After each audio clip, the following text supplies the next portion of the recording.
Catherine. You find that, of course, as charities, and many of you being in the charity sector, you'll see that data management is a very integral resource for the charities within themselves. And you could argue it's actually the most important resource that you have, because essentially through the data you hold on individuals, it is your way of contacting them, soliciting more donations, it is your way of feeding back to them. And so we find that actually data is the lifeblood of an organization. Now, there are two elements to consider for charities from a data perspective. One is the collation and managing the data.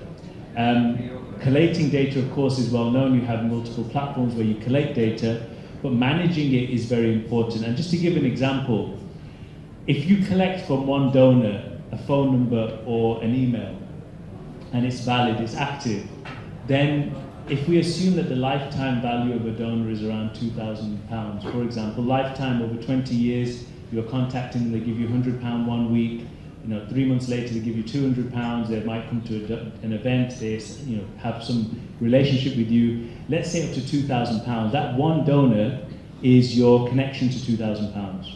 That email, that phone number that you hold which is active is your only connection with them. So if the more that you collect data, whether you go to events, crowdfunding platforms, the more you ensure that the data is up to date, it is being used correctly, it is being communicated with, that allows you as an organization to maximize your donation income as well as developing a loyalty with the donor through feedback and other mechanisms. And so this is a very important, but of course, the side issue with that is, of course, the compliance element. Is that, are you compliant in holding that data, and what are the issues if you are to lose that data? So that's one element of data which is very important. The second element, of course, is data loss prevention. And this is what we're going to be talking about specifically as well today, which is looking at what is the overall strategy of an organization to make sure that they're preventing loss of information, whether it's through leakage, whether it's through bad actors, whether it's through unauthorized use. There are many elements, and of course that can be split between external and internal elements. So you have external being cybersecurity, what we're going to talk about, phishing attacks, which you'd be very surprised. I've worked in the sector for 20 years, and every few years, if not every year, I'm getting these messages that an email has come from a CEO, very similar email saying, can you transfer £10,000 to this account?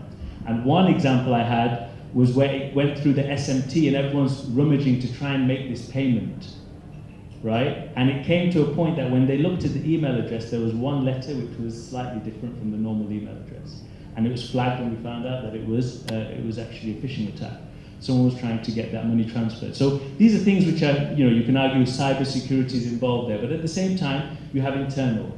So it could be, people from within accidentally sending to a wrong email. I have a DPO from Grant Thornton who mentions it happens a lot all the time. You're sending a report which has donor details, you haven't secured it through Liquid Server, for example, it goes to the wrong email. Of course, that's a breach of data. So these are all very real world problems that charities face, and that's what we're hoping today to talk through some of them and the importance of data management generally.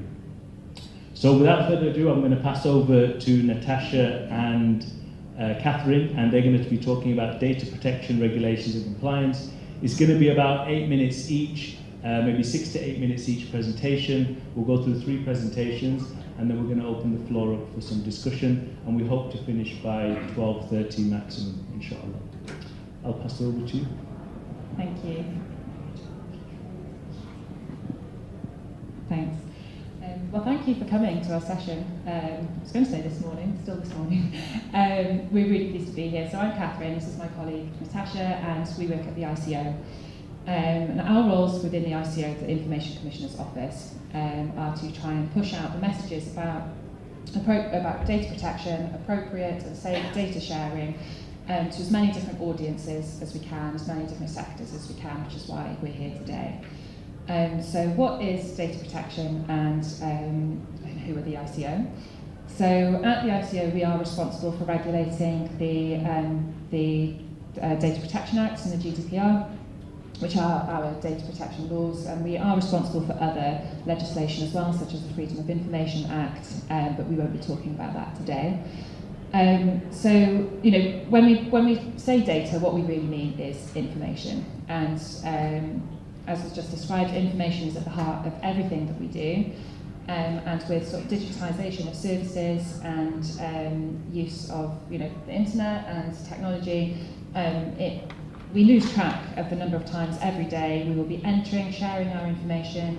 People will give information to us and you as organisations, and even when you go shopping and use your club card points or book a doctor's appointment, you are sharing, or someone is holding your personal information, some of which can be quite sensitive. I think as charities and as voluntary, charities or voluntary organisations, that's particularly important because you might be providing services, support services to individuals, holding quite sensitive information about them, but then also you'll be holding information about the staff or the volunteers that work with you as well.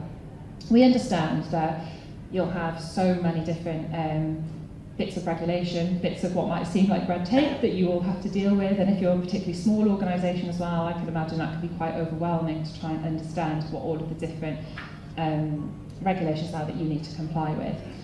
So part of our role as well is to try and convey the detail of the legislation and what organisations need to do in a way that is easy to understand and hopefully easy to access.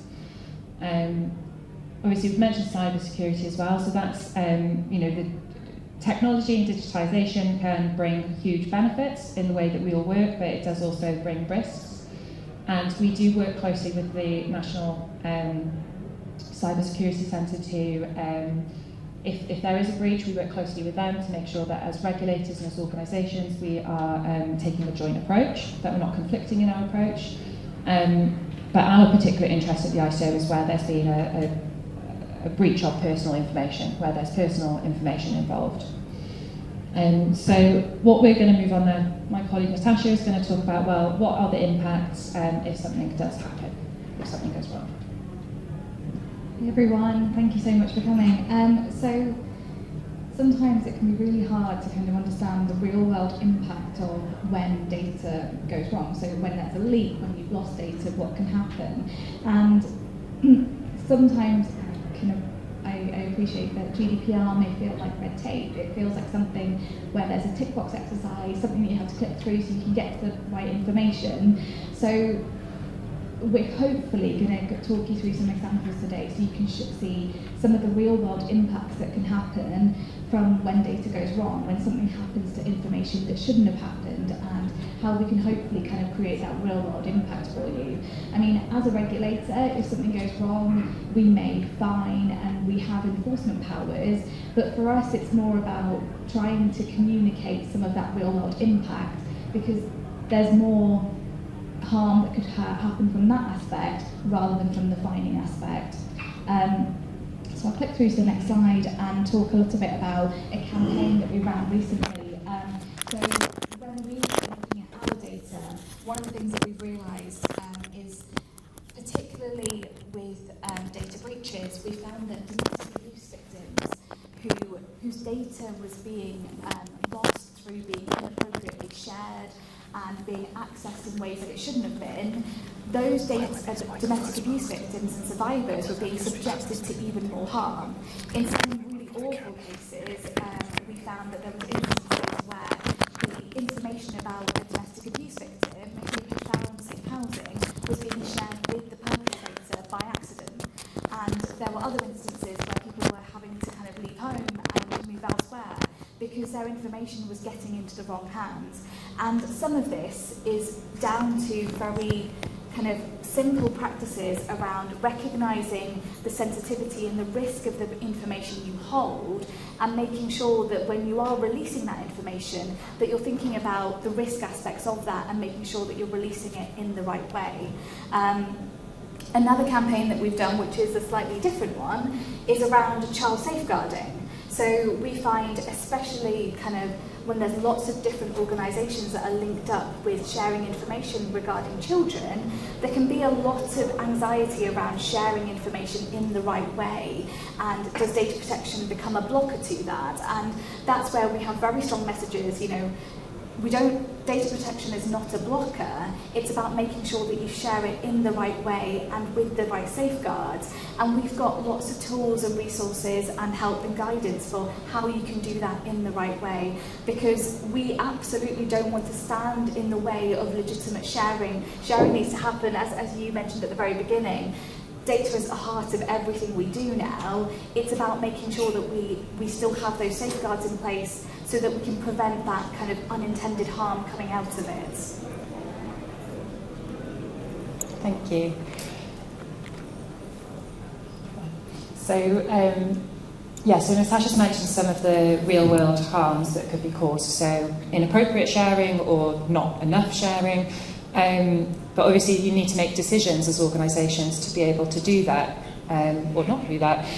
So what we've got, we just wanted to highlight, on our website, we've got an area of our website which is called, it's very simply called Advice for Small Organisations. And what we've got is, it's packed full of resources to help small businesses, charities, voluntary organisations.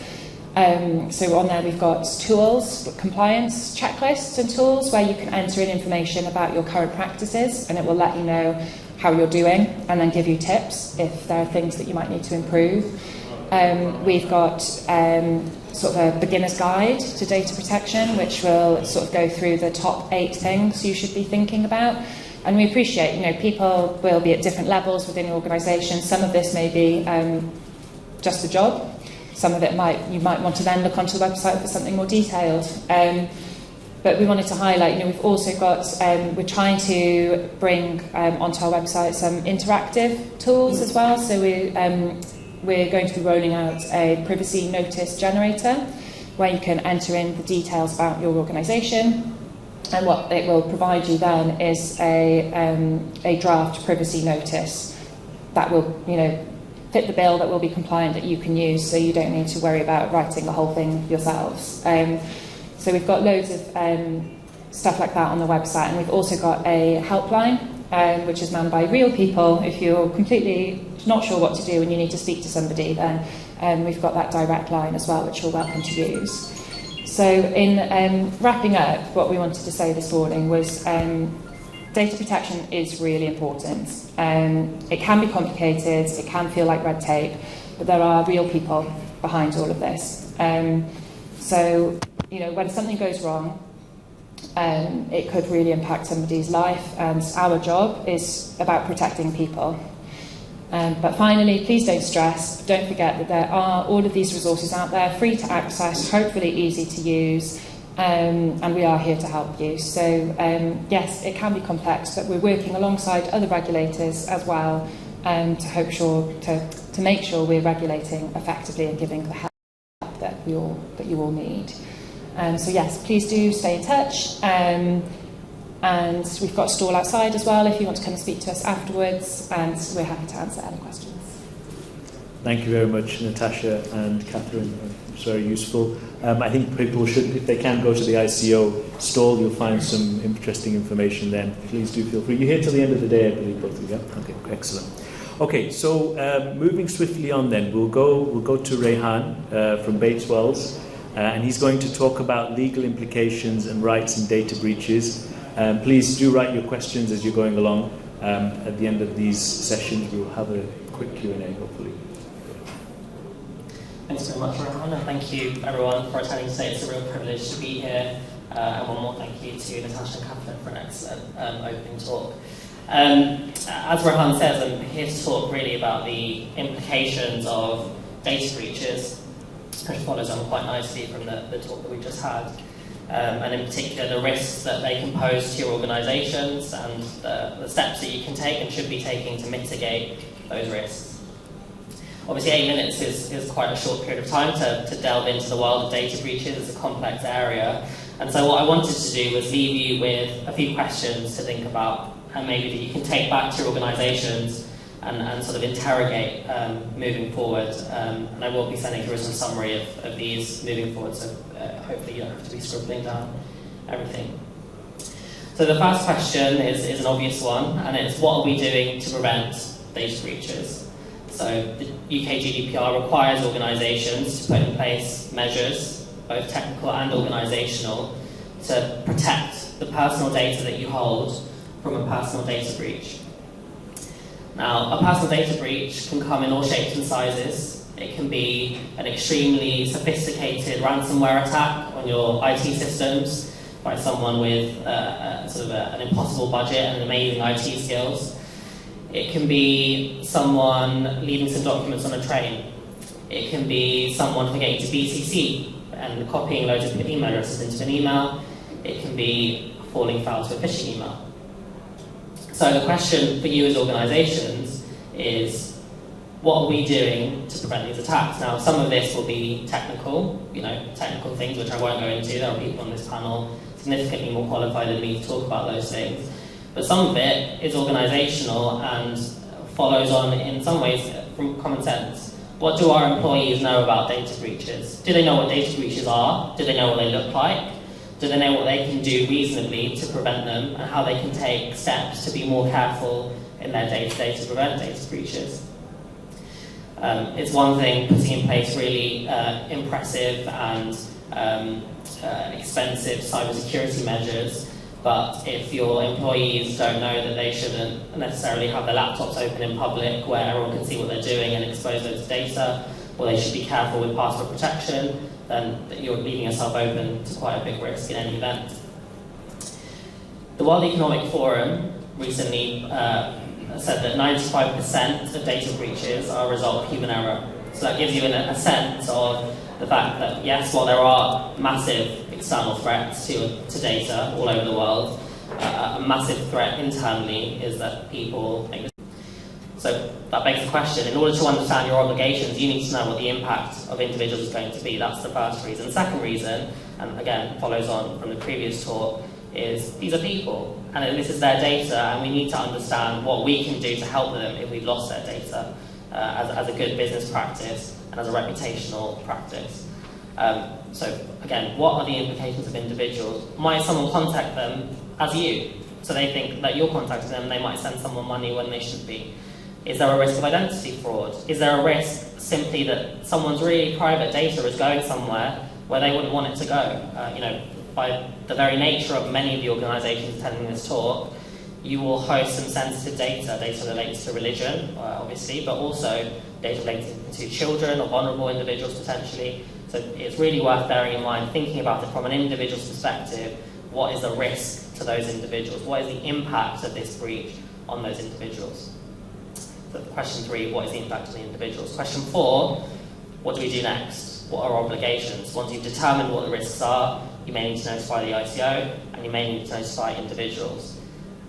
If you do notify individuals, it's important that you give them useful information about what they can actually do, what steps they might need to take, if they need to be on the lookout for anything, for phishing emails, for emails pretending that they're you, or signs of identity fraud, do they need to change passwords, all of these things. And I encourage clients to think, if it was my data, if my data had been lost to this external person, what would I want to know? What would I as an individual want to know? What would I need to know to sort of make sure that the risk to me is mitigated? And I sort of wanted to touch very briefly on the prospect of litigation. Individuals can, in principle, bring claims against organisations where the organisation has breached data protection law and the individual has suffered some damage or distress. If I'm being honest, the case law on this is relatively short, and there's not too much evidence that the courts are going to, offer really large damages to people. So your risk really is reputational. But what I would say is that all the questions that I mentioned already, they all play into this point where, what story are you telling individuals when you have a data breach? Are you telling them a story that we did every single thing we could within our means and our resources, and something slipped through the cracks, it happened, we got targeted by something really sophisticated, it happened? Or are you telling individuals that actually we didn't really think about it, the ICO is now looking into us and may fine us because we didn't take the steps we needed to take, and we're not really providing you with information that you can usefully use? If a data breach has happened, they happen to everyone, and mistakes happen and they happen to everyone, But the more you can tell individuals that you've done what you can feasibly and that you've complied with your obligations, the less the risk is if and when a data breach happens. And that's why I say, going back to that first point of preventing a data breach, what steps you can take. The steps you take at each level don't just prevent a data breach, but they mitigate your risk when a data breach happens. Of cybersecurity up on the screen already. I think some of you in the room might have a bit of understanding, but just in case you're not quite sure, I know a lot of people think cybersecurity can be a bit scary, potentially even a bit dull. So that's what cybersecurity is. And the core function is to protect the devices that we all use and the services we access online from theft or damage. So preventing unauthorized access to personal information we store. And cybersecurity is so important these days because it's a fundamental part of life, the internet, smartphones, computers. So as we go through the session, just have a think about your own charity and the way in which your charity is operating online. So banking, payroll, donations, frontline services, any other ways that you're connecting to the internet as an organisation. And these are the kind of common threats that we're seeing. So phishing is kind of the #1 threat. So many data breaches are via phishing attacks. So this is when criminals use scam emails to trick their victims. Often the aim is to make you visit a website, for example, that could download a virus and steal personal information like bank details. This is untargeted usually and in the form of a mass email campaign. And then ransomware, we think, is the most harmful cybercrime threat to the UK today. Ransomware is often delivered via phishing attacks, so the two kind of go hand in hand. And it's a type of malware which prevents you from accessing your device and the data stored on it, usually by encrypting your files. Then the cybercriminals will demand a ransom, threatening to leak or delete data that they've stolen. And this technique, we're now seeing this really evolve into more of kind of an underground market. On the dark web, there's now something we're referring to as ransomware as a service, where ransomware tools are available as kind of off-the-shelf tools for a one-off payment or a share of the profits. And as an example, Edinburgh Fringe Society suffered a ransomware attack last year, and the costs of recovering from this ransomware attack are now over £95,000. Only £25,000 of this was covered by their cyber insurance, so the rest had to come from their reserves. So just have to think about your own charity and your own kind of reserve levels, and whether a ransomware attack would have a big impact on your charity. There's also things like fake social media accounts and fake websites that exploit the credibility of charities and the kind of good name and trust in the community that charities have. And we see a large rise in this when there's kind of crisis events happening. And it's also really important to understand who are behind these attacks. The majority of attacks, especially for charities, are conducted by cybercriminals. They're motivated by money and they want to either directly steal your funds or carry out a ransomware attack and kind of use extortion tactics. It can be professional criminal groups or small-scale fraudsters. They can even be kind of teenagers just sat in their bedroom playing around and seeing what the latest hacking techniques are. And kind of we've seen, teenagers accidentally break into multinational organisations, for example.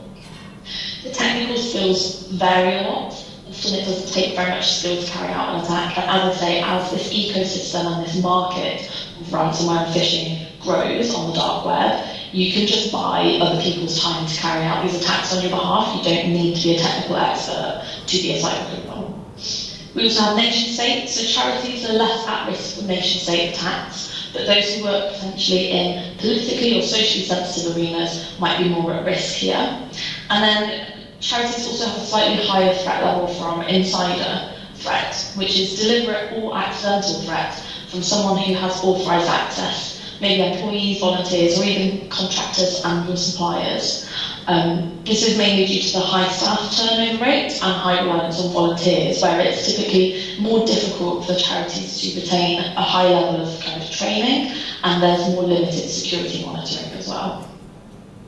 So just have a think about the impact of cyber attacks. I know the other two speakers have kind of touched on this already, but there's multiple threats here, impacts here. So a loss of trust. Mainly from your donors, the people that you support, right through to also your trustees, staff and volunteers. So a data breach and cyber attack can have big dents in trust, which can also result in a reduction of your fundraising income. And it's not just your kind of fundraising income, it's the loss of funds through either funds that are stolen directly by criminals all those rectification costs or fines as a result of a data breach. And then obviously there's a disruption to your services. So again, think about how your charity is operating online, and if any of those services you're offering to your beneficiaries were disrupted, the impact that it would have on your beneficiaries, your donors, your staff. Finally, obviously staff stress. So, from dealing with media enquiries to handling complaints and finding workarounds for business as usual, the staff stress that can be faced is quite high. So just think about the kind of mental well-being of those that are going to be involved in any breaches.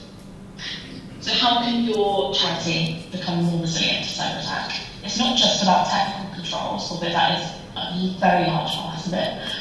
It's about creating a culture where your online security is viewed in the same way as it would any other risk. So the first step could be improving your understanding. So make sure that the right people in your organisation are reading and understanding the things that they need to be doing for their role. And are your board of trustees and senior leaders equipped to ask the right questions of those looking after your online world? And then think about what are you going to do when you do face an attack. Have you got a robust response and recovery plan in place, and are you testing that periodically? And finally, keep learning, keep reassessing, and kind of keep developing your cybersecurity. There's no end point with this. And technology moves so fast that it's really important to start considering today what you need to be doing tomorrow to be ready for the future. So that's pretty much all for me. I hope you've been able to hear that, and I'll try and answer some questions. Thank you very much. Thanks for that. Okay. Thank you very much, Sophie, for that. That was very useful. I don't know, Jawad, are the slides going to be shared with the attendees? Do you know, will the slides be shared if people want them afterwards? Yeah. Okay, that's great. Okay, so out of the fact that we have limited time, we did have some questions that we were going to pose to the panel in a discussion format. I'm going to forego that only because of time, and I think that if people have specific questions, then we'll take a few, inshallah, and if not, then I'll ask my ones. But yeah, feel free. I think we have one here. Go ahead. Try to say that. Yeah, actually, no, hold on. I think, Jawad, do we have a mic? And if it's for general, ask generally. Otherwise, if it's for someone specific, just let us know who it's for.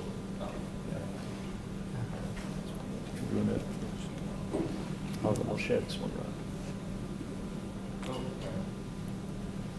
Yeah, I think my first question was just about, resources. I think there are a lot of online learning and things like that available, but sometimes it's very hard to know what learning would actually be the most effective thing.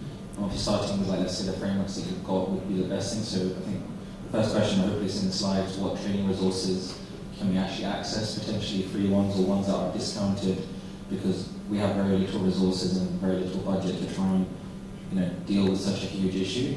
That could have devastating consequences. The second question just is that more on the cybersecurity side or data management generally? I think cybersecurity in particular, because it's quite bespoke. I had an example of a cybersecurity, or I don't know if it is a cybersecurity attack, but it seems to be affecting at least our charity and maybe other charities as well. But it's a specific case of our bank account, fraudulent payments are being made regularly, direct debits are being taken out. Something that we're suffering from. I don't know if this is something that can be discussed at a more national level with the cybersecurity team or the ICO, but we need more help from the banks to help us root out those fraudulent payments, especially from charities. We don't have the manpower, the ability to follow up with banking institutions. And when it's identified, it's very slow and it's not very effective. So I think that would be something that specifically I would like to ask for assistance on. Thanks. So, Sophie, I think if you heard that first question, I think there's specifically more on cybersecurity and the basic framework. What would you suggest for a charity, kind of at least as an entry point to understand and work with in terms of the resources that the National Cybersecurity Centre provide? If she can hear me, are we all right? So I think I've hopefully heard that question correctly. Yeah, we really appreciate that charities have a particularly tough time because they are so under-resourced. So it's not as easy as it is for a big corporation to just go out and spend billions of pounds on cybersecurity.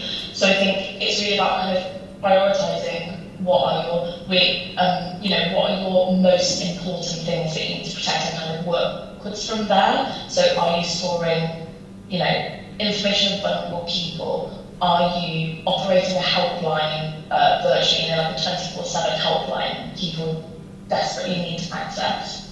So think about it, not in terms of, it can be quite overwhelming to think of the entire cybersecurity picture. So as a starting point, use those kind of priority areas and work backwards from there. And I would just say kind of familiarise yourself with as many of the tools and services online. Once you start reading and you start exploring the different tools, a lot of other things will start to kind of make sense. So you've got things like the Cyber Action Plan, which I'd say is a really good starting point for charities. It's very basic, you don't need any technical knowledge to complete it. It gives you kind of videos or descriptions around the terminology to really help you understand how to answer the questions. And at the end of it, you get a tailored action plan with about 5 steps that your charity can take to instantly improve their cybersecurity and kind of follow on from there. In terms of that bigger picture as well, at that national level, we're working really hard across all sectors to raise resilience. I think one thing the MCC is very focused on is that kind of future angle. Things like AI coming into the sphere, we're really trying to get ourselves prepared so that we can give the appropriate advice and the appropriate guidance to charities moving forward to help you guys get ready for what's about to come in the future. Thanks, Sophie, for that. Yes. Yeah. Any other questions? Sorry, Jackie. It's not a question, it's an example of what can happen. So I had 2 clients, they were both my clients, and they got a fraudulent email. It was actually from, looked as if it was from their partner, invoicing them with an invoice for the amount, and they paid it because they thought it was from their client. Obviously it was a fraud, and by the time they reported it to the fraud squad, the person had been in some bank in London and taken the money out, so that's quite common. The other thing is, obviously, if you're a charity working in a conflict zone where there are sort of hostile forces, the state can, parts of different states can basically target a charity in that way as well. So I think we should discount nation states and not attacking charities. Nation states, unfortunately, particularly with the civil war going on, do try to curtail charitable activities and sort of penalise civilians. Yeah. I mean, I'll just add 2 quick points before I pass to the next question. First and foremost, I mean, just to the example that you gave, which was the same example I gave earlier today, where there was, they were scrambling to make the payment because the CEO requested it from the fake email address. The reason that got stopped primarily was because internally the organisation had such a policy that a payment wasn't going to be made unless they had a specific template filled out which had the signature of 2 people. For example, it's a process-based thing. Now, it still could have got through because it was a quite aggressive email. It's like, I need you to send it, said, we haven't made the payment, etc., etc. But because certain people on the SMT, with myself and others, there was discussion and fighting, you haven't fulfilled the document and we're not going to do it. So you know how finance people are. I always complain about that, but there's a point to it because it makes sure there's diligence being done at all levels. So things like that are also important. There's kind of process, there's data management, there's the culture. All of these actually have an impact in kind of effective data management. The second thing I would say very briefly is that I'm sure everyone else has seen more, but in the sector I've seen over the past 12 months, the quality of the phishing attacks and the ransomware is actually, before you could tell it was from some place, other part of the world, spelling mistakes, but the quality of the Microsoft logo, what they're sending, is very high now, and it's very easy for someone to click on something inadvertently. So I just think that with AI coming on and other things, it is a very immediate threat to charities, which is something to bear in mind.